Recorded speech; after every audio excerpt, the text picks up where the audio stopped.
এই তো এটা হচ্ছে যে আমার দুধ চিতইয়ের ফাইনাল লুক। এটা কিন্তু একেবারে রসে ভরপুর হয়ে গিয়েছে। আসসালামু আলাইকুম, আপনারা সবাই কেমন আছেন? আশা করছি আল্লাহর রহমতে আপনারা সবাই ভালো আছেন। আলহামদুলিল্লাহ আমরাও ভালো আছি। তো আজকে শীতকালীন একটা পিঠা নিয়ে আপনাদের সামনে হাজির হয়েছি। আজকে আমি তৈরি করব চিতই পিঠা। খুবই সহজ একটা রেসিপি এটা। এখানে আমি নিয়েছি চালের গুঁড়ো। এখানে আমি এটা সিদ্ধ চালের গুঁড়ো নিয়েছি। ভাত খাই যে চাল দিয়ে, সেই চালটাকে আমি ভিজিয়ে রেখে তারপর এটাকে আমি গুঁড়ো করে নিয়েছি। তো আপনারা এটা মেশিন থেকেও গুঁড়ো করে নিতে পারেন, কেউ চাইলে ব্লেন্ডারেও গুঁড়া করে নিতে পারেন। তো এখন আমি এই শুকনো চালের গুঁড়োটাকে পানি দিয়ে কিছুক্ষণ ভিজিয়ে রাখবো। তো এখানে আমি যে পরিমাণ মতো চালের গুঁড়ো নিয়েছি, এখন আমি এটার মধ্যে দিয়ে দিব পানি আর দিয়ে দিব পরিমাণ মতো লবণ। এখন এই যে অল্প অল্প করে পানি দিয়ে আপনারা এটাকে একটা ডো তৈরি করে নেবেন। এরকম করে ভিজিয়ে আপনারা রেস্টে রেখে দিবেন। কেউ চাইলে 1 ঘন্টাও রাখতে পারেন, সময় না থাকলে হয়তো বা 15 মিনিট বা আধা ঘন্টাও রাখতে পারেন। যত বেশি সময় ভিজিয়ে রাখবেন পিঠাটা তত সুন্দর হবে। এখানে কিন্তু আমি সিদ্ধ চাল নিয়েছি, মানে ভাতের চাল নিয়েছি। এর জন্য আমি এখানে কিন্তু ঠান্ডা পানিটা ব্যবহার করছি। যদি আমি এখানে আতপ চাল নিতাম তাহলে অবশ্যই আমি এটাকে গরম পানি দিয়ে ডোটা তৈরি করতাম পিঠার। এখন আমি এরকম করে কিছুক্ষণ রেস্টে রাখবো। তারপর আমি এটাকে হাত দিয়ে কিছুক্ষণ ভালো করে এরকম করে মেখে নেবেন। তারপর এটাকে পরিমাণ মতো পানি দিয়ে পুরোপুরি পিঠার জন্য রেডি করে নেবেন। এখন আমি এটাতে দিয়ে দিচ্ছি পরিমাণ মতো লবণ। চিতই পিঠাতে কিন্তু খুব বেশি লবণ হলেও ভালো লাগবে না, আবার একেবারে কম লবণ ছাড়াও খুব ভালো লাগবে না। একেবারে আপনারা পারফেক্ট করে টেস্ট করে দেখে তারপর এটাকে আপনারা লবণটা দিবেন। কেউ চাইলে এটাকে চামচ দিয়েও মিক্সড করতে পারেন, তো আমার কাছে এটা হাত দিয়েই ভালো লাগে। তো এই তো এখন আমি আরেকটু পানি লাগবে। এই তো আমার ব্যাটারটা এখন মনে হচ্ছে পুরোপুরি এই যে রেডি হয়ে গিয়েছে।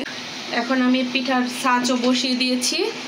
এখন আমি এটাকে একটা পানির মধ্যে লবণ দিয়ে মিক্সড করে নিয়েছি। একটা কাপড় ভিজিয়ে এখন এটাকে আমি মুছে নিব, তাহলে পিঠাটা সুন্দর উঠে আসবে।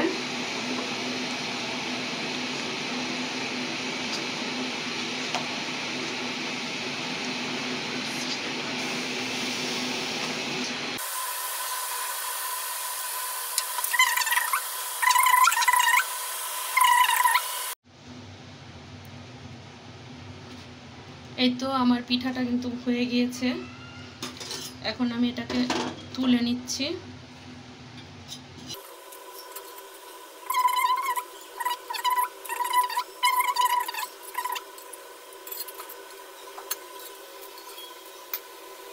এই তো আমি আরেকটা চুলায় কিন্তু দুধ দিয়েছি। এখানে দুধটা জাল হচ্ছে।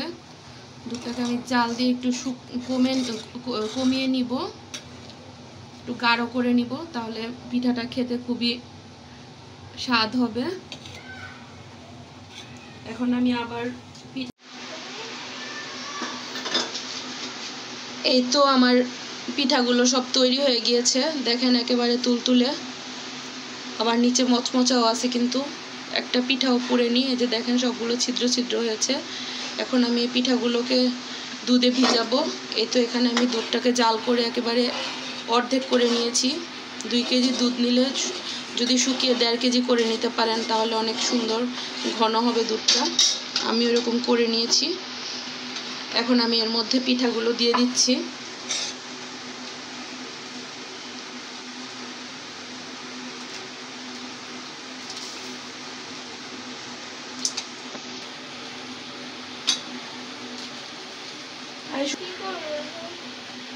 সবগুলো পিঠা দিয়েছি দুধে। এখনো কিন্তু আমি গুড়টা দেইনি।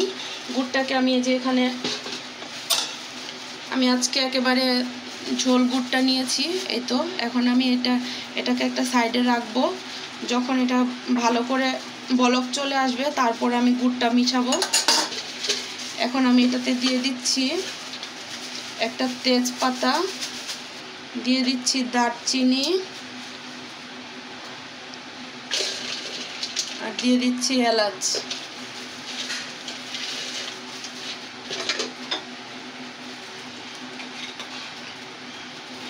যখন পিঠাটা বলক চলে আসবে তারপর এটাকে আমি একটু হালকা একটু ভাপটা যখন উঠে যাবে তারপরে আমি গুড়টাকে মিক্সড করব, কারণ অনেক সময় গুড় দিলে দুধটা ছানা জমে যায়, তো এর জন্য আমি এটাকে গুড়টা পরে অ্যাড করব।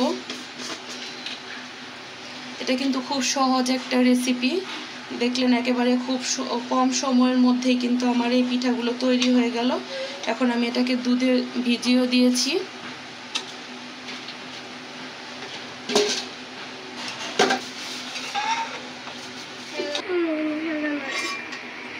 এই তো দেখেন সুন্দর করে ফুটে উঠে।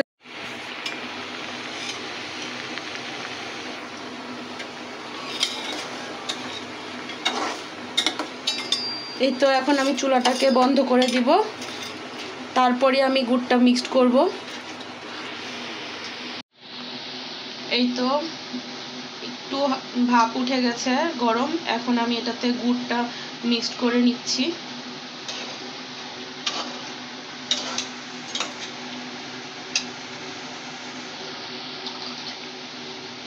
আমি এটাতে নারিকেল ইউজ করিনি, কারণ আমার ঘরে কেউ এই নারিকেল, আমার বাসার কেউ পছন্দ করে না, তো এর জন্য আমি এটাতে নারিকেল অ্যাড করিনি। যদি আপনারা কেউ নারকেল দিতে চান তাহলে নারকেলটা অবশ্যই যখন পিঠাটা দিবেন তখন নারকেলটাও দিয়ে দিবেন দুধে, তাহলে দেখবেন অনেক বেশি টেস্টি হবে। এই তো দেখেন খুবই চমৎকার একটা কালার এসেছে। তারপর অবশ্যই চেক করে নেবেন মিষ্টিটা। আমার মিষ্টিটা একেবারে পারফেক্ট হয়েছে। তো এই হচ্ছে আমার